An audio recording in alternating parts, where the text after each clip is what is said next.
एथि उत्तरे मिस्रर राजा पुनर्बार आपणा देशरू आउ आसिले नाही, कारण बाबिलर राजा मिस्रर नदी ठारू फरात नदी पर्यंत मिस्र राजांकर समस्त अधिकार हस्तगत करथिले। जिहोयाखिन राज्य करियाको आरंभ करिबा समय 18 वर्ष वयस्क थिले ओ से जेरुसालेम रे 3 मास राज्य कले। तांकर मातांकर नाम नहुष्टा, से जेरुसालेम निवासी इलनाथन कन्या। जिहोयाखिन आपणा पितांकर समस्त क्रियानुसारे सदाप्रभुଙ୍କ दृष्टि कुकर्म कले। से समय बाबिल राजा नबुकदनेस्सर दास माने जेरुसालेम को आसिले। तहिरे नगर अवरुद्ध हैला। पुणी ताहार दास माने अवरोध करथुवा समय बाबिल राजा नबुकदनेस्सर नगर रे उपस्थित हैला। तहिरे जिहुदार राजा जिहोयाकिन ओ तांकर माता ओ तांकर दास माने ओ तांकर अधिपति माने ओ तांकर नपुंसक माने बाबिल राजा निकट को बाहरी गले। पुणी बाबिल राजा अपना अधिकार 8 वर्ष रे तांकु धरिला। आउ से सदाप्रभुଙ୍କ उक्ति अनुसार से स्थानरु सदाप्रभुଙ୍କ गृहर समस्त धन ओ राजगृहर धन नहीं गला।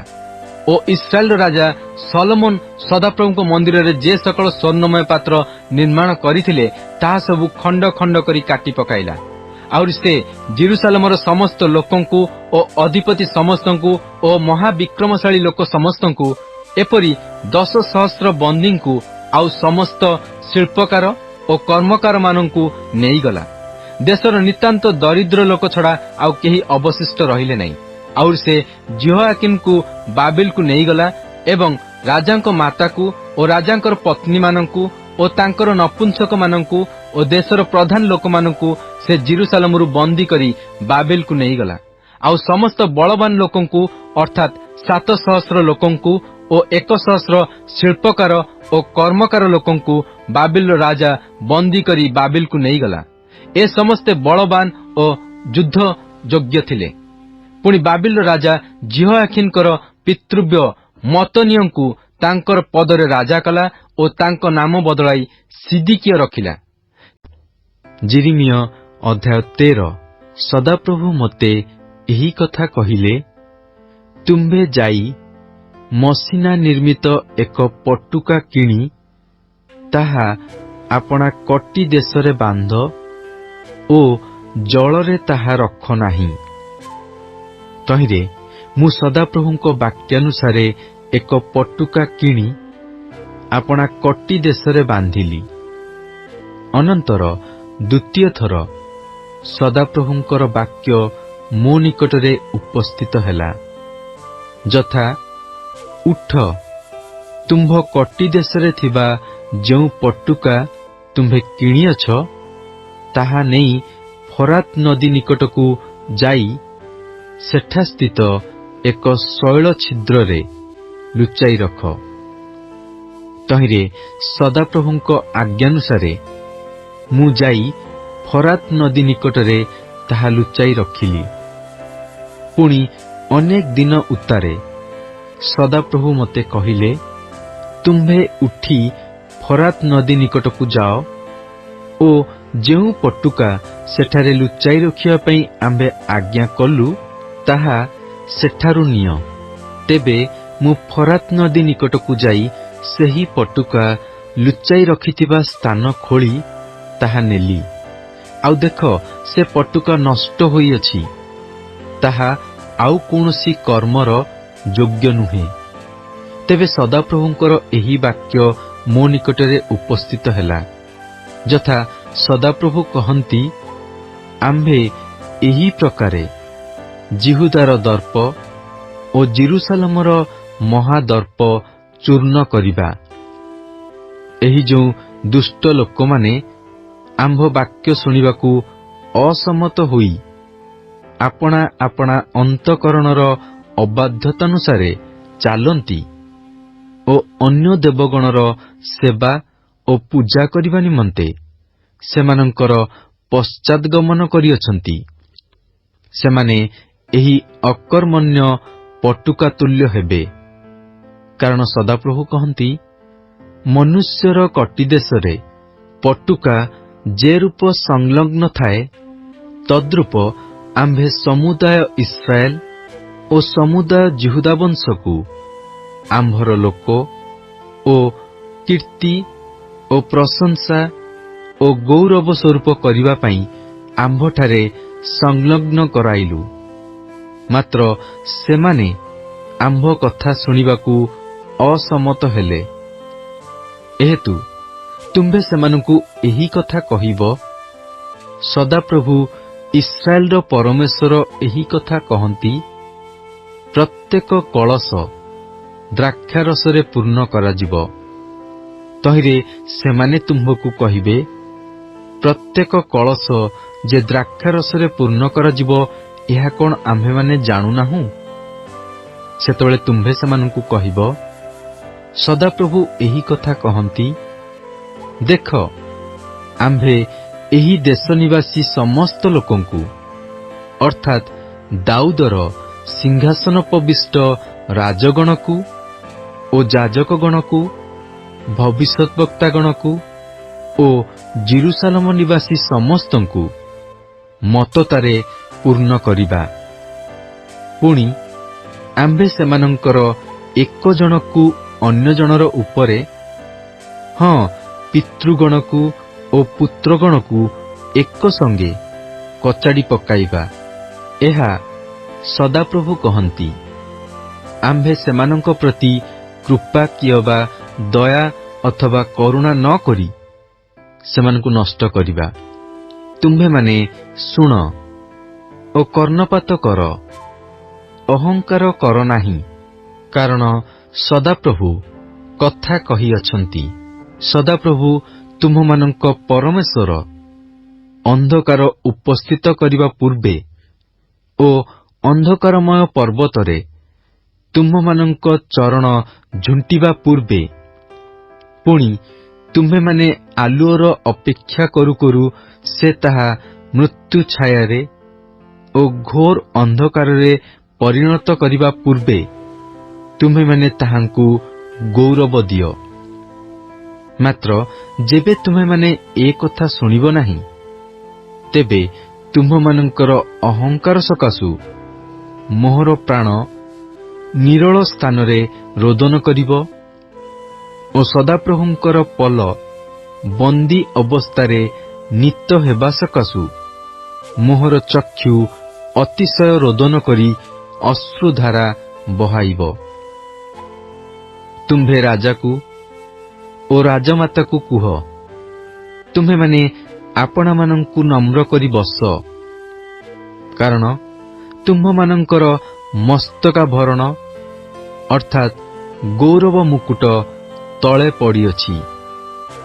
ଦକ୍ଷିଣ ପ୍ରଦେଶୀୟ ନଗର ସବୁ ରୁଦ୍ଧ ହୋଇଅଛି ଓ ତାହା ଫିଟାଇବାକୁ କେହି ନାହିଁ। ସମୁଦାୟ ଜିହୁଦା ନିର୍ବାସିତ ହୋଇଅଛି, ତାହା ସମ୍ପୂର୍ଣ୍ଣ ରୂପେ ନିର୍ବାସିତ ହୋଇଅଛି। ତୁମ୍ଭେମାନେ ଚକ୍ଷୁ ମେଲି ଉତ୍ତର ଦିଗରୁ ଆସନ୍ତା ଲୋକମାନଙ୍କୁ ଦେଖ। ତୁମ୍ଭକୁ ଯେଉଁ ପଲ ଦତ୍ତ ହୋଇଥିଲା, ତୁମ୍ଭର ସେହି ସୁନ୍ଦର ପଲ କାହିଁ? ତୁମ୍ଭେ ଯେଉଁମାନଙ୍କୁ ନିଜେ ଆପଣା ବିରୁଦ୍ଧରେ ଶିକ୍ଷା ଦେଇଅଛ, ତୁମ୍ଭର ସେହି ମିତ୍ରମାନଙ୍କୁ ଯେତେବେଳେ ସେ ତୁମ୍ଭର ମସ୍ତକ ସ୍ୱରୂପ କରି ନିଯୁକ୍ତ କରିବେ, ସେତେବେଳେ ତୁମ୍ଭେ କଣ କହିବ? ପ୍ରସବ କାଳରେ ଯେପରି ସ୍ତ୍ରୀ ଲୋକ, ସେହିପରି ତୁମ୍ଭେ କି ବେଦନାଗ୍ରସ୍ତ ନୋହିବ? ପୁଣି ଯେବେ ତୁମ୍ଭେ ମନେ ମନେ ପଚାରିବ, ମୋ ପ୍ରତି ଏପରି ଦଶା କାହିଁକି ଘଟିଲା? ତେବେ ଶୁଣ, ତୁମ୍ଭ ଅଧର୍ମର ବାହୁଲ୍ୟରୁ ତୁମ୍ଭ ବସ୍ତ୍ରର ଅଞ୍ଚଳ ଉଠା ଯାଇଅଛି ଓ ତୁମ୍ଭର ଗୋଇଠି ଦୌରାତ୍ମ୍ୟ ଭୋଗ କରୁଅଛି। କୁଶୀୟ ଲୋକ କି ଆପଣା ଚର୍ମ ଓ ଚିତାବାଘ କି ଆପଣା ଚିତ୍ରବର୍ଣ୍ଣ ବଦଳାଇ ପାରେ? ତାହାହେଲେ କୁକର୍ମ କରିବାକୁ ଅଭ୍ୟସ୍ତ ଯେ ତୁମ୍ଭେମାନେ ହିଁ ସୁକର୍ମ କରିପାରିବ। ଏ ନିମନ୍ତେ ପ୍ରାନ୍ତରସ୍ଥ ବାୟୁ ସମ୍ମୁଖରେ ଉଡ଼ନ୍ତା ନଡ଼ା ପରି ଆମ୍ଭେ ସେମାନଙ୍କୁ ଛିନ୍ନ ଭିନ୍ନ କରି ପକାଇବା। ସଦାପ୍ରଭୁ କହନ୍ତି, ଆମ୍ଭଠାରୁ ଏହି ତୁମ୍ଭର ବାଣ୍ଟ ଓ ପରିମିତ ଅଂଶ, କାରଣ ତୁମ୍ଭେ ଆମ୍ଭକୁ ପାଶୋରିଅଛ ଓ ମିଥ୍ୟାରେ ବିଶ୍ୱାସ କରିଅଛ। ଏ ନିମନ୍ତେ ଆମ୍ଭେ ତୁମ୍ଭ ବସ୍ତ୍ରର ଅଞ୍ଚଳ ତୁମ୍ଭ ମୁଖ ପର୍ଯ୍ୟନ୍ତ ଟେକିବା ଓ ତୁମ୍ଭର ଲଜ୍ଜା ଦେଖାଯିବ। ଆମ୍ଭେ କ୍ଷେତ୍ରସ୍ଥ ଗିରିଗଣ ଉପରେ ତୁମ୍ଭର ଘୃଣ୍ୟ କର୍ମ, ତୁମ୍ଭର ବ୍ୟଭିଚାର, ତୁମ୍ଭର ହିଁ ହିଁ ହେବାର ଓ ତୁମ୍ଭର ବେଶ୍ୟାବୃତ୍ତିର ଦୁଷ୍ଟତା ଦେଖିଅଛୁ। ହେ ଜେରୁସାଲେମ, ତୁମ୍ଭେ ସନ୍ତାପର ପାତ୍ର, ତୁମ୍ଭେ ସୂଚୀକୃତ ହେବାକୁ ମଙ୍ଗୁନାହଁ। ଆହୁରି କେତେ କାଳ ଏପରି ହେବ? ତୁମ୍ଭେ ଲିବାନୋନକୁ ଯାଇ କ୍ରନ୍ଦନ କର, ତୁମ୍ଭେ ବାସନରେ ଉଚ୍ଚୈଃସ୍ୱର କର ଓ ଅବାରିମ୍ରୁ କ୍ରନ୍ଦନ କର, କାରଣ ତୁମ୍ଭର ପ୍ରେମକାରୀ ସମସ୍ତେ ବିନଷ୍ଟ ହୋଇଅଛନ୍ତି। ଆମ୍ଭେ ତୁମ୍ଭର ସୌଭାଗ୍ୟ ସମୟରେ ତୁମ୍ଭକୁ କଥା କହିଲୁ, ମାତ୍ର ତୁମ୍ଭେ କହିଲ, ମୁଁ ଶୁଣିବି ନାହିଁ। ଆମ୍ଭ ବାକ୍ୟରେ ଅବଦାନ ନ କରିବାର ବାଲ୍ୟକାଳରୁ ତୁମ୍ଭର ଏପରି ବ୍ୟବହାର ହୋଇଅଛି। ବାୟୁ ତୁମ୍ଭର ସମସ୍ତ ମେଷପାଳକଙ୍କୁ ଚରାଇବ ଓ ତୁମ୍ଭର ପ୍ରେମକାରୀମାନେ ବନ୍ଦିତ୍ୱ ସ୍ଥାନକୁ ଯିବେ। ସେହି ସମୟରେ ତୁମ୍ଭେ ଆପଣାର ସକଳ ଦୁଷ୍ଟତା ହେତୁ ନିଶ୍ଚୟ ଲଜ୍ଜିତା ଓ ବ୍ୟାକୁଳିତା ହେବ। ହେ ଲିବାନୋନ ନିବାସିନୀ, ଏରସ୍ ବୃକ୍ଷ ବନରେ ବସା କରିଅଛ ଯେ ତୁମ୍ଭେ ଯେତେବେଳେ ପ୍ରସବ ବେଦନା ତୁଲ୍ୟ ତୁମ୍ଭର ବେଦନା ଉପସ୍ଥିତ ହେବ, ସେତେବେଳେ ତୁମ୍ଭର ଅବସ୍ଥା କେଡ଼େ ବଡ଼ ଶୋଚନୀୟ ହେବ।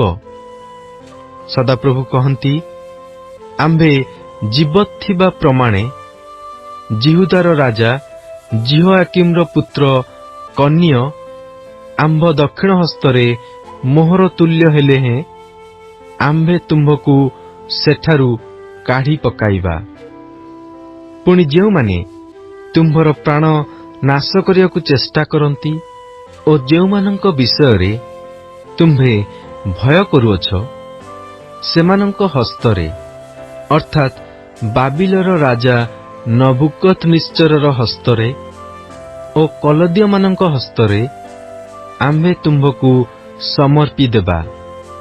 ଆଉ ଆମ୍ଭେ ତୁମ୍ଭକୁ ଓ ତୁମ୍ଭର ପ୍ରସବକାରିଣୀ ମାତାକୁ ଯେଉଁ ଦେଶରେ ତୁମ୍ଭମାନଙ୍କର ଜନ୍ମ ହୋଇନଥିଲା, ଏପରି ଏକ ଦେଶରେ ତୁମ୍ଭମାନଙ୍କୁ ନିକ୍ଷେପ କରିବା। ଆଉ ସେଠାରେ ତୁମେମାନେ ମରିବ। ମାତ୍ର ଯେଉଁ ଦେଶକୁ ଫେରିଆସିବା ପାଇଁ ସେମାନଙ୍କର ପ୍ରାଣ ଅତିଶୟ ଲାଳସା କରେ, ସେ ଦେଶକୁ ସେମାନେ ଫେରିଆସିବେ ନାହିଁ। ଏହି କନ୍ୟ କି ତୁଚ୍ଛୀକୃତ ଭଗ୍ନପାତ୍ର? ସେ କି ଅପ୍ରୀତିକର ପାତ୍ର? ସେ ଓ ତାହାର ବଂଶ କାହିଁକି ଦୂରୀକୃତ ହୋଇ ସେମାନଙ୍କ ଅଜ୍ଞାତ ଦେଶରେ ନିକ୍ଷିପ୍ତ ହେଲେ? ହେ ପୃଥିବୀ, ପୃଥିବୀ, ପୃଥିବୀ, ସଦାପ୍ରଭୁଙ୍କର ବାକ୍ୟ ଶୁଣ। ସଦାପ୍ରଭୁ ଏହି କଥା କହନ୍ତି, ଏହି ମନୁଷ୍ୟ ନିଃସନ୍ତାନ, ଏହି ପୁରୁଷ ଆପଣା ଜୀବନ ମଧ୍ୟରେ ଭାଗ୍ୟବାନ ନୋହିବ ବୋଲି ତୁମ୍ଭେମାନେ ଲେଖ, କାରଣ ତାହାର ବଂଶୀୟ କୌଣସି ଲୋକ ଦାଉଦଙ୍କ ସିଂହାସନୋପବିଷ୍ଟ ହୋଇ ଓ ଜିହୁଦାର ଉପରେ ଆଉ କର୍ତ୍ତୃତ୍ୱ କରି ଭାଗ୍ୟବାନ ନୋହିବ। ଯେରେମିୟ ଅଧ୍ୟାୟ 23। ସଦାପ୍ରଭୁ କହନ୍ତି, ଯେଉଁ ପାଳକମାନେ ଆମ୍ଭ ଚରାସ୍ଥାନର ମେଷମାନଙ୍କୁ ନଷ୍ଟ ଓ ଛିନ୍ନଭିନ୍ନ କରନ୍ତି, ସେମାନେ ସନ୍ତାପର ପାତ୍ର। ଏ ନିମନ୍ତେ ସଦାପ୍ରଭୁ ଇସ୍ରାଏଲର ପରମେଶ୍ୱର ଆପଣା ଲୋକମାନଙ୍କର ପାଳନକାରୀ ପାଳକମାନଙ୍କ ବିରୁଦ୍ଧରେ ଏହି କଥା କହନ୍ତି, ତୁମ୍ଭେମାନେ ଆମ୍ଭର ପଲକୁ ଛିନ୍ନଭିନ୍ନ କରି ଦୂରକୁ ତଡ଼ି ଦେଇଅଛ ଓ ସେମାନଙ୍କର ତତ୍ତ୍ୱାନୁସନ୍ଧାନ କରିନାହଁ। ସଦାପ୍ରଭୁ କହନ୍ତି, ଦେଖ, ଆମ୍ଭେ ତୁମ୍ଭମାନଙ୍କୁ ତୁମ୍ଭମାନଙ୍କ ଦୁଷ୍କର୍ମର ପ୍ରତିଫଳ ଦେବା। ପୁଣି ଆମ୍ଭେ ଯେଉଁ ଯେଉଁ ଦେଶକୁ ଆପଣା ପଲକୁ ତଡ଼ି ଦେଇଅଛୁ, ସେହିସବୁ ଦେଶରୁ ସେମାନଙ୍କର ଅବଶିଷ୍ଟାଂଶ ସଂଗ୍ରହ କରିବା, ଆଉ ପୁନର୍ବାର ସେମାନଙ୍କୁ ସେମାନଙ୍କ ଖୁଆଡ଼କୁ ଆଣିବା। ତହିଁରେ ସେମାନେ ପ୍ରଜାବନ୍ତ ଓ ବହୁ ସଂଖ୍ୟକ ହେବେ। ଆଉ ଆମ୍ଭେ ସେମାନଙ୍କ ଉପରେ ପାଳକଗଣ ନିଯୁକ୍ତ କରିବା। ସେମାନେ ସେମାନଙ୍କୁ ଚରାଇବେ। ପୁଣି ସେମାନେ ଆଉ ଭୀତ କି ନିରାଶ ନୋହିବେ, କି ଅବା ସେମାନଙ୍କର କେହି ଅନୁପସ୍ଥିତ ନୋହିବ। ଏହା ସଦାପ୍ରଭୁ କହନ୍ତି। ସଦାପ୍ରଭୁ କହନ୍ତି, ଦେଖ, ଯେଉଁ ସମୟରେ ଆମ୍ଭେ ଦାଉଦ ବଂଶରେ ଏକ ଧାର୍ମିକ ଶାଖା ଉତ୍ପନ୍ନ କରିବା, ଏପରି ସମୟ ଆସୁଅଛି। ତହିଁରେ ସେ ରାଜା ହୋଇ ରାଜତ୍ୱ କରିବେ ଓ ଜ୍ଞାନରେ ବ୍ୟବହାର କରିବେ। ପୁଣି ଦେଶରେ ସୁବିଚାର ଓ ନ୍ୟାୟ ପ୍ରଚଳିତ କରିବେ। ତାହାଙ୍କ ସମୟରେ ଜିହୁଦା ପରିତ୍ରାଣ ପାଇବ ଓ ଇସ୍ରାଏଲ ନିରାପଦରେ ବାସ କରିବ। ପୁଣି ସଦାପ୍ରଭୁ ଆମ୍ଭମାନଙ୍କର ଧର୍ମ, ଏହି ନାମରେ ସେ ବିଖ୍ୟାତ ହେବେ। ଏଣୁକରି ସଦାପ୍ରଭୁ କହନ୍ତି, ଦେଖ, ଇସ୍ରାଏଲ ସନ୍ତାନଗଣକୁ ଯେ ମିଶର ଦେଶରୁ ବାହାର କରି ଆଣିଲେ, ସେହି ଜୀବତ୍ ସଦାପ୍ରଭୁ ଯେଉଁ ସମୟରେ ଲୋକମାନେ ଏହି କଥା କହିବେ ନାହିଁ, ମାତ୍ର ଇସ୍ରାଏଲ କୁଳଜାତ ବଂଶକୁ ଉତ୍ତର ଦେଶରୁ ଓ ଯେଉଁ ଯେଉଁ ସ୍ଥାନରେ ଆମ୍ଭେ ସେମାନଙ୍କୁ ତଡ଼ି ଦେଇଥିଲୁ, ସେହି ସବୁ ଦେଶରୁ ଯେ ସେମାନଙ୍କୁ ବାହାର କରି ଆଣିଲେ, ସେହି ଜୀବତ୍ ସଦାପ୍ରଭୁ ବୋଲି କହିବେ। ଏପରି ସମୟ ଆସୁଅଛି, ଆଉ ସେମାନେ ଆପଣାମାନଙ୍କ ଦେଶରେ ବାସ କରିବେ। ଭବିଷ୍ୟତ୍ ବକ୍ତାମାନଙ୍କ ବିଷୟ। ମୋର ଅନ୍ତରସ୍ଥ ହୃଦୟ ଭଗ୍ନ ହୋଇଅଛି, ମୋର ଅସ୍ଥି ସବୁ କମ୍ପୁଅଛି। ସଦାପ୍ରଭୁଙ୍କର ଓ ତାହାଙ୍କ ପବିତ୍ର ବାକ୍ୟ ହେତୁରୁ ମୁଁ ମତଲୋକ ତୁଲ୍ୟ ଓ ଦ୍ରାକ୍ଷାରସରେ ପରାଜିତ ଲୋକତୁଲ୍ୟ ଅଛି। କାରଣ ଦେଶ ବ୍ୟଭିଚାରୀ ଗଣରେ ପରିପୂର୍ଣ୍ଣ ଓ ଅଭିଶାପ ସକାଶୁ ଦେଶ ଶୋକ କରୁଅଛି। ପ୍ରାନ୍ତରସ୍ଥ ଚରାସ୍ଥାନ ସବୁ ଶୁଷ୍କ ହୋଇଅଛି ଓ ଲୋକମାନଙ୍କର ବ୍ୟବହାର ମନ୍ଦ, ଆଉ ସେମାନଙ୍କର ପରାକ୍ରମ ନ୍ୟାୟସଙ୍ଗତ ନୁହେଁ। କାରଣ ଭବିଷ୍ୟତ୍ ବକ୍ତା ଓ ଯାଜକ ଉଭୟ ପାଷାଣ୍ଡ। ହଁ, ସଦାପ୍ରଭୁ କହନ୍ତି, ଆମ୍ଭେ ଆପଣା ଗୃହ ମଧ୍ୟରେ ସେମାନଙ୍କର ଦୁଷ୍କ୍ରିୟା ଦେଖିଅଛୁ।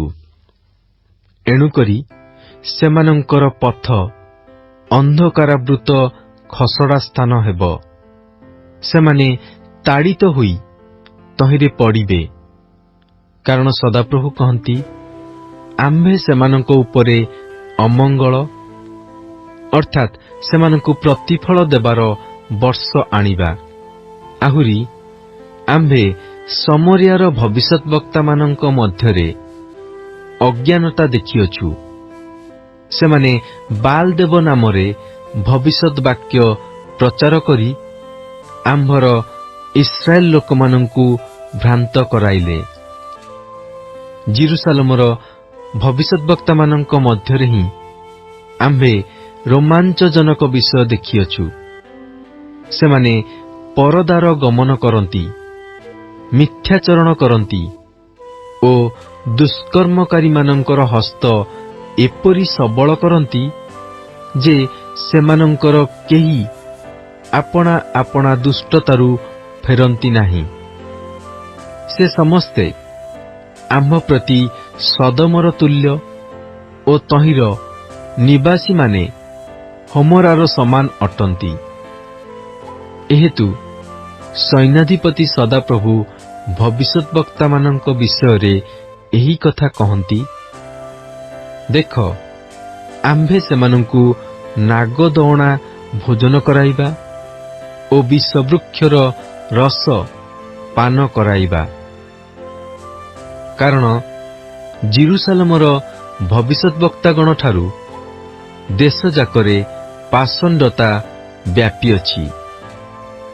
ସୈନ୍ୟାଧିପତି ସଦାପ୍ରଭୁ କହନ୍ତି, ଯେଉଁ ଭବିଷ୍ୟଦ୍ବକ୍ତାମାନେ ତୁମ୍ଭମାନଙ୍କ ନିକଟରେ ଭବିଷ୍ୟତ୍ ବାକ୍ୟ ପ୍ରଚାର କରନ୍ତି, ସେମାନଙ୍କର ବାକ୍ୟ ତୁମ୍ଭେମାନେ ଶୁଣ ନାହିଁ। ସେମାନେ ତୁମ୍ଭମାନଙ୍କୁ ଅସାରତା ଶିଖାନ୍ତି। ସେମାନେ ଆପଣା ହୃଦୟର ଦର୍ଶନ କଥା କହନ୍ତି ଓ ସେମାନେ ସଦାପ୍ରଭୁଙ୍କ ମୁଖର କଥା କହନ୍ତି ନାହିଁ। ସେମାନେ ଆମ୍ଭର ଅବଜ୍ଞାକାରୀମାନଙ୍କୁ ଅନୁକ୍ଷଣେ କହନ୍ତି, ସଦାପ୍ରଭୁ କହିଅଛନ୍ତି, ତୁମ୍ଭମାନଙ୍କର ଶାନ୍ତି ହେବ। ପୁଣି ଯେଉଁମାନେ ଆପଣା ଆପଣା ହୃଦୟର ଅବାଧ୍ୟତାନୁସାରେ ଆଚରଣ କରନ୍ତି, ସେହି ପ୍ରତ୍ୟେକ ଲୋକଙ୍କୁ ସେମାନେ କହନ୍ତି, ତୁମ୍ଭମାନଙ୍କ ପ୍ରତି କୌଣସି ଅମଙ୍ଗଳ ଘଟିବ ନାହିଁ। ମାତ୍ର ସଦାପ୍ରଭୁଙ୍କର ବାକ୍ୟ ପ୍ରତ୍ୟକ୍ଷରେ ଶୁଣିବା ପାଇଁ କିଏ ତାହାଙ୍କ ଆଗରେ ଠିଆ ହୋଇଅଛି? କିଏ ଆମ୍ଭର ବାକ୍ୟ ମନ ଦେଇ ଶୁଣିଅଛି? ଦେଖ, ସଦାପ୍ରଭୁଙ୍କର ତୋଫାନ, ତାହାଙ୍କର ପ୍ରଚଣ୍ଡ କ୍ରୋଧ, ହଁ, ଘୂର୍ଣ୍ଣାୟମାନ ତୋଫାନ ବାହାର ହୋଇଅଛି। ତାହା ଦୁଷ୍ଟମାନଙ୍କ ମସ୍ତକରେ ଲାଗିବ। ଯେ ପର୍ଯ୍ୟନ୍ତ ସଦାପ୍ରଭୁ ଆପଣା ମନର ଅଭିପ୍ରାୟ ସଫଳ ଓ ସିଦ୍ଧ ନ କରନ୍ତି, ସେ ପର୍ଯ୍ୟନ୍ତ ତାହାଙ୍କ କ୍ରୋଧ ଫେରିବ ନାହିଁ। ତୁମ୍ଭେମାନେ ଶେଷ କାଳରେ ତାହା ସମ୍ପୂର୍ଣ୍ଣ ରୂପେ ବୁଝିବ। ଆମ୍ଭେ ଏହି ଭବିଷ୍ୟଦ୍ବକ୍ତାମାନଙ୍କୁ ପଠାଇଲୁ ନାହିଁ, ତଥାପି ସେମାନେ ଦୌଡ଼ିଲେ। ଆମ୍ଭେ ସେମାନଙ୍କୁ କଥା କହିଲୁ ନାହିଁ, ତଥାପି ସେମାନେ ଭବିଷ୍ୟତ୍ ବାକ୍ୟ ପ୍ରଚାର କଲେ। ମାତ୍ର ଯେବେ ସେମାନେ ଆମ୍ଭ ସଭାରେ ଠିଆ ହୋଇଥାନ୍ତେ, ତେବେ ଆମ୍ଭ ଲୋକମାନଙ୍କୁ ଆମ୍ଭର ବାକ୍ୟ ଶୁଣାଇଥାନ୍ତେ ଓ ସେମାନଙ୍କ କୁପଥରୁ, ସେମାନଙ୍କ କୁକ୍ରିୟାରୁ ସେମାନଙ୍କୁ ଫେରାଇଥାନ୍ତେ। ସଦାପ୍ରଭୁ କହନ୍ତି, ଆମ୍ଭେ କି ନିକଟରେ ପରମେଶ୍ୱର ଅଟୁ ଓ ଦୂରରେ ପରମେଶ୍ୱର ନୋହୁଁ? ସଦାପ୍ରଭୁ କହନ୍ତି, ଆମ୍ଭେ ଯେଉଁ ସ୍ଥାନରେ ଦେଖି ନ ପାରିବୁ, ଏପରି ଗୁପ୍ତ ସ୍ଥାନରେ କି କେହି ଆପଣାକୁ ଲୁଚାଇ ପାରେ? ସଦାପ୍ରଭୁ କହନ୍ତି, ଆମ୍ଭେ କି ସ୍ୱର୍ଗ ଓ ମର୍ତ୍ତ୍ୟ ବ୍ୟାପି ନ ଥାଉ? ଆମ୍ଭେ ସ୍ୱପ୍ନ ଦେଖିଅଛୁ। ଆମ୍ଭେ ସ୍ୱପ୍ନ ଦେଖିଅଛୁ ବୋଲି କହି ଯେଉଁ ଭବିଷ୍ୟଦ୍ବକ୍ତାମାନେ ଆମ୍ଭ ନାମରେ ମିଥ୍ୟା ଭବିଷ୍ୟତ୍ ବାକ୍ୟ ପ୍ରଚାର କରନ୍ତି, ସେମାନଙ୍କର କଥା ଆମ୍ଭେ ଶୁଣିଅଛୁ। ଯେଉଁ ଭବିଷ୍ୟଦ୍ବକ୍ତାମାନେ ମିଥ୍ୟା ଭବିଷ୍ୟତ୍ ବାକ୍ୟ ପ୍ରଚାର କରନ୍ତି, ଅର୍ଥାତ୍ ଯେଉଁମାନେ ନିଜ ଅନ୍ତଃକରଣର କାପଟ୍ୟର ଭବିଷ୍ୟଦ୍ବକ୍ତା ଅଟନ୍ତି, ସେମାନଙ୍କ ଅନ୍ତଃକରଣରେ ଏହା କେତେ କାଳ ଥିବ?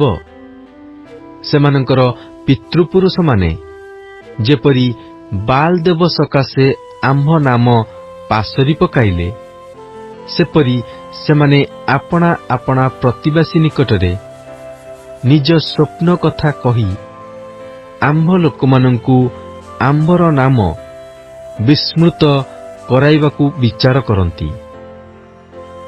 ଯେଉଁ ଭବିଷ୍ୟଦ୍ବକ୍ତା ସ୍ୱପ୍ନ ଦେଖିଅଛି, ସେ ସ୍ୱପ୍ନ କଥା ପ୍ରକାଶ କରୁ।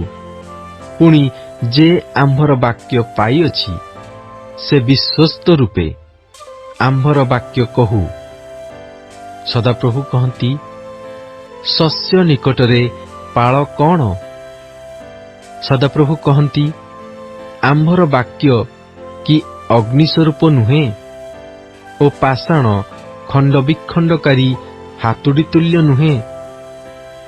ଏଥିପାଇଁ ସଦାପ୍ରଭୁ କହନ୍ତି, ଦେଖ, ଯେଉଁ ଭବିଷ୍ୟତବକ୍ତାମାନେ ପ୍ରତ୍ୟେକେ ଆପଣା ଆପଣା ପ୍ରତିବାସୀଠାରୁ ଆମ୍ଭର ବାକ୍ୟ ହରଣ କରନ୍ତି, ଆମ୍ଭେ ସେମାନଙ୍କର ବିପକ୍ଷ ଅଟୁ। ସଦାପ୍ରଭୁ କହନ୍ତି, ଦେଖ, ଯେଉଁ ଭବିଷ୍ୟତବକ୍ତାମାନେ ଆପଣା ଆପଣା ଜିହ୍ୱା ବ୍ୟବହାର କରି ସେ କହନ୍ତି ବୋଲି କହନ୍ତି, ଆମ୍ଭେ ସେମାନଙ୍କର ବିପକ୍ଷ। ସଦାପ୍ରଭୁ କହନ୍ତି, ଦେଖ, ଯେଉଁମାନେ ମିଥ୍ୟା ସ୍ୱପ୍ନର ଭବିଷ୍ୟତ ବାକ୍ୟ ପ୍ରଚାର କରନ୍ତି ଓ ତାହା ଜଣାଇ ଆପଣାମାନଙ୍କର ମିଥ୍ୟା କଥା ଓ ଅସାର ଦାମ୍ଭିକତା ଦ୍ୱାରା ଆମ୍ଭ ଲୋକମାନଙ୍କୁ ଭ୍ରାନ୍ତ କରାନ୍ତି, ଆମ୍ଭେ ସେମାନଙ୍କର ବିପକ୍ଷ ଅଟୁ। ସଦାପ୍ରଭୁ କହନ୍ତି, ଆମ୍ଭେ ସେମାନଙ୍କୁ ପଠାଇ ନାହୁଁ କିଏ ବା ସେମାନଙ୍କୁ ଆଜ୍ଞା ଦେଇନାହୁଁ, ଅଥଚ ସେମାନେ ଏହି ଲୋକମାନଙ୍କର କିଛି ମାତ୍ର ଉପକାର କରିପାରିବେ ନାହିଁ।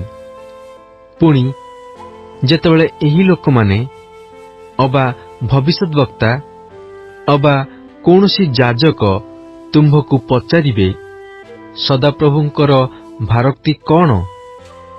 ସେତେବେଳେ ତୁମ୍ଭେ ସେମାନଙ୍କୁ କହିବ, ଭାରକ୍ତି କଣ? ଆମ୍ଭେ ତୁମ୍ଭମାନଙ୍କୁ ପରିତ୍ୟାଗ କରିବା। ଏହା ସଦାପ୍ରଭୁଙ୍କର ଉକ୍ତି। ଆଉ ସଦାପ୍ରଭୁଙ୍କର ଭାରକ୍ତି ଏହି କଥା ଭବିଷ୍ୟତବକ୍ତା ଓ ଯାଜକ ଓ ଲୋକମାନେ କହିଲେ, ଆମ୍ଭେ ସେ ଲୋକକୁ ଓ ତାହାର ବଂଶକୁ ଶାସ୍ତି ଦେବା। ତୁମ୍ଭେମାନେ ପ୍ରତ୍ୟେକ ଲୋକ ଆପଣା ଆପଣା ପ୍ରତିବାସୀକି ଓ ଆପଣା ଭ୍ରାତାକୁ ଏହି କଥା କହିବ। ସଦାପ୍ରଭୁ କି ଉତ୍ତର ଦେଇଅଛନ୍ତି ଓ ସଦାପ୍ରଭୁ କି କଥା କହିଅଛନ୍ତି? ପୁଣି ସଦାପ୍ରଭୁଙ୍କର ଭାରକ୍ତି ବୋଲି ଆଉ ଉଚ୍ଚାରଣ କରିବ ନାହିଁ, କାରଣ ପ୍ରତ୍ୟେକ ମନୁଷ୍ୟର ନିଜ କଥା ତାହାର ଭାରକ୍ତି ହେବ। ଯେହେତୁ ତୁମ୍ଭେମାନେ ଜୀବତ୍ ପରମେଶ୍ୱରଙ୍କର ସୈନ୍ୟାଧିପତି ସଦାପ୍ରଭୁ ଆମ୍ଭମାନଙ୍କ ପରମେଶ୍ୱରଙ୍କର ବାକ୍ୟ ସକଳ ବିପରୀତ କରିଅଛ। ତୁମ୍ଭେ ଭବିଷ୍ୟତବକ୍ତାକୁ ଏହି କଥା କହିବ। ସଦାପ୍ରଭୁ କି ଉତ୍ତର ଦେଇଅଛନ୍ତି ଓ ସଦାପ୍ରଭୁ କି କଥା କହିଅଛନ୍ତି? ମାତ୍ର ସଦାପ୍ରଭୁଙ୍କର ଭାରକ୍ତି ଏହି କଥା ଯେବେ ତୁମ୍ଭେମାନେ କୁହ, ତେବେ ତହିଁ ସକାଶୁ ସଦାପ୍ରଭୁ କହନ୍ତି, ଆମ୍ଭେ ତୁମ୍ଭମାନଙ୍କ ନିକଟକୁ ଲୋକ ପଠାଇ ସଦାପ୍ରଭୁଙ୍କର ଭାରକ୍ତି ବୋଲି କହିବାକୁ ନିଷେଧ କରିଅଛୁ। ତଥାପି ତୁମ୍ଭେମାନେ ସଦାପ୍ରଭୁଙ୍କର ଭାରକ୍ତି ବୋଲି କହୁଅଛ। ଏଣୁକରି ଦେଖ, ଆମ୍ଭେ ତୁମ୍ଭମାନଙ୍କୁ ନିତାନ୍ତ ପାଶୋରିବା, ପୁଣି ତୁମ୍ଭମାନଙ୍କୁ ଓ ଯେଉଁ ନଗର ଆମ୍ଭେ ତୁମ୍ଭମାନଙ୍କୁ ଓ ତୁମ୍ଭମାନଙ୍କର ପୂର୍ବପୁରୁଷମାନଙ୍କୁ ଦେଇଅଛୁ, ତାହାକୁ ଆମ୍ଭ ଛାମୁରୁ ଦୂର କରିବା। ଆଉ ଯାହା ବିସ୍ମୃତ ନୋହିବ, ଏପରି ନିତ୍ୟସ୍ଥାୟୀ ଦୁର୍ନାମ ଓ ଚିରସ୍ଥାୟୀ ଲଜ୍ଜା ଆମ୍ଭେ ତୁମ୍ଭମାନଙ୍କୁ ଭୋଗ କରାଇବା। ଯିରିମିୟ ଅଧ୍ୟାୟ 24। ବାବିଲର ରାଜା ନବୁକଦନେସ୍ସର ଜିହୋଆକିମର ପୁତ୍ର ଜିହୁଦାର ରାଜା ଜିହୋଆଖିନକୁ ଓ ଜିହୁଦାର ଅଧିପତିମାନଙ୍କୁ ଶିଳ୍ପକର ଓ କର୍ମକାରକମାନଙ୍କ ସହିତ ଜିରୁସାଲମରୁ ବନ୍ଦୀ କରି ବାବିଲକୁ ନେଇଗଲା ଉତ୍ତାରେ ସଦାପ୍ରଭୁ ମୋତେ ଏକ ଦର୍ଶନ ଦେଖାଇଲେ। ଆଉ ଦେଖ, ସଦାପ୍ରଭୁଙ୍କର ମନ୍ଦିର ସମ୍ମୁଖରେ 2 ଡାଲା ଡିମ୍ବୁରି ଫଳ ରଖାଯାଇଅଛି। ଏକ ଡାଲାରେ ଆଦ୍ୟ ପକ୍ୱ ଡିମ୍ବୁରି ଫଳ ତୁଲ୍ୟ ଅତି ଉତ୍ତମ ଡିମ୍ବୁରି ଥିଲା, ପୁଣି ଅନ୍ୟ ଡାଲାରେ ଅତି ମନ୍ଦ ଡିମ୍ବୁରି ଫଳ ଥିଲା। ସେ ସବୁ ଏଡ଼େ ମନ୍ଦ ଯେ ଭୋଜନ କରାଯାଇ ନ ପାରେ। ତେବେ ସଦାପ୍ରଭୁ ମୋତେ କହିଲେ, ହେ ଯିରିମିୟ, ତୁମ୍ଭେ କଣ ଦେଖୁଅଛ? ତହିଁରେ ମୁଁ କହିଲି, ଡିମ୍ବୁରି ଫଳ, ଉତ୍ତମ ଡିମ୍ବୁରି, ଅତି ଉତ୍ତମ ଓ ମନ୍ଦ ଡିମ୍ବୁରି, ଅତି ମନ୍ଦ, ସେସବୁ ଏଡ଼େ ମନ୍ଦ ଯେ ଭୋଜନ କରାଯାଇ ନ ପାରେ। ଅନନ୍ତର ସଦାପ୍ରଭୁଙ୍କର ଏହି ବାକ୍ୟ ମୋ ନିକଟରେ ଉପସ୍ଥିତ ହେଲା, ଯଥା ସଦାପ୍ରଭୁ ଇସ୍ରାଏଲର ପରମେଶ୍ୱର ଏହି କଥା କହନ୍ତି, ଆମ୍ଭେ ଯେଉଁ ନିର୍ବାସିତ ଯିହୁଦୀମାନଙ୍କୁ ଏହି ସ୍ଥାନରୁ କଲ୍ଦୀୟମାନଙ୍କର ଦେଶକୁ ପଠାଇଅଛୁ, ସେମାନଙ୍କର ମଙ୍ଗଳ ନିମନ୍ତେ ଆମ୍ଭେ ସେମାନଙ୍କୁ ଏହି ଉତ୍ତମ ଡିମ୍ବୁରି ଫଳ ତୁଲ୍ୟ ଜ୍ଞାନ କରିବା। କାରଣ ଆମ୍ଭେ ମଙ୍ଗଳ ପାଇଁ ସେମାନଙ୍କ ପ୍ରତି ଆପଣା ଦୃଷ୍ଟି ରଖିବା ଓ ସେମାନଙ୍କୁ ପୁନର୍ବାର ଏହି ଦେଶକୁ ଆଣିବା। ଆଉ ଆମ୍ଭେ ସେମାନଙ୍କୁ ନିର୍ମାଣ କରିବା ଓ ଭଗ୍ନ କରିବା ନାହିଁ। ଆମ୍ଭେ ସେମାନଙ୍କୁ ରୋପଣ କରିବା ଓ ଉତ୍ପାଟନ କରିବା ନାହିଁ। ପୁଣି ଆମ୍ଭେ ଯେ ସଦାପ୍ରଭୁ ଅଟୁ, ଏହା ଜାଣିବାର ମନ ସେମାନଙ୍କୁ ଦେବା। ତହିଁରେ ସେମାନେ ଆମ୍ଭର ଲୋକ ହେବେ ଓ ଆମ୍ଭେ ସେମାନଙ୍କର ପରମେଶ୍ୱର ହେବା। କାରଣ ସେମାନେ ସର୍ବାନ୍ତଃକରଣ ସହିତ ଆମ୍ଭ ନିକଟକୁ ଫେରିଆସିବେ। ଆଉ ଯେପରି ସେହି ମନ୍ଦ ଡିମ୍ବୁରି ଫଳ ଏଡ଼େ ମନ୍ଦ ହେବାରୁ ଭୋଜନ କରାଯାଇ ନ ପାରେ, ସେପରି ସଦାପ୍ରଭୁ କହନ୍ତି, ଆମ୍ଭେ ନିଶ୍ଚୟ ଯିହୁଦାର ରାଜା ସିଦିକିୟକୁ, ତାହାର ଅଧିପତିଗଣକୁ ଓ ଜେରୁସାଲେମର ଯେଉଁ ଅବଶିଷ୍ଟାଂଶ ଲୋକେ ଏହି ଦେଶରେ ଅଛନ୍ତି, ସେମାନଙ୍କୁ ଓ ଯେଉଁମାନେ ମିଶ୍ର ଦେଶରେ ବାସ କରନ୍ତି, ଆମ୍ଭେ ସେମାନଙ୍କୁ ତ୍ୟାଗ କରିବା। ଆମ୍ଭେ ସେମାନଙ୍କର ଅମଙ୍ଗଳ ନିମନ୍ତେ ପୃଥିବୀର ସକଳ ରାଜ୍ୟ ମଧ୍ୟରେ ସେମାନଙ୍କୁ ଏଣେତେଣେ ନିକ୍ଷିପ୍ତ ହେବା ପାଇଁ, ପୁଣି ଯେ ସବୁ ସ୍ଥାନରେ ଆମ୍ଭେ ସେମାନଙ୍କୁ ତଡ଼ିଦେବା, ସେହି ସବୁ ସ୍ଥାନରେ ଦୁର୍ନାମ, ପ୍ରବାଦ ଓ ଉପହାସ ଓ ଅଭିଶାପର ପାତ୍ର ହେବା ପାଇଁ ଆମ୍ଭେ ସେମାନଙ୍କୁ ସମର୍ପି ଦେବା। ପୁଣି ଆମ୍ଭେ ସେମାନଙ୍କୁ ଓ ସେମାନଙ୍କର ପିତୃପୁରୁଷମାନଙ୍କୁ ଯେଉଁ ଦେଶ ଦେଲୁ, ତହିଁରୁ ସେମାନେ ଯେ ପର୍ଯ୍ୟନ୍ତ ଉଚ୍ଛିନ୍ନ ନ ହୁଅନ୍ତି, ସେ ପର୍ଯ୍ୟନ୍ତ ଆମ୍ଭେ ସେମାନଙ୍କ ମଧ୍ୟକୁ ଖଡ୍ଗ, ଦୁର୍ଭିକ୍ଷ ଓ ମହାମାରୀ ପଠାଇବା।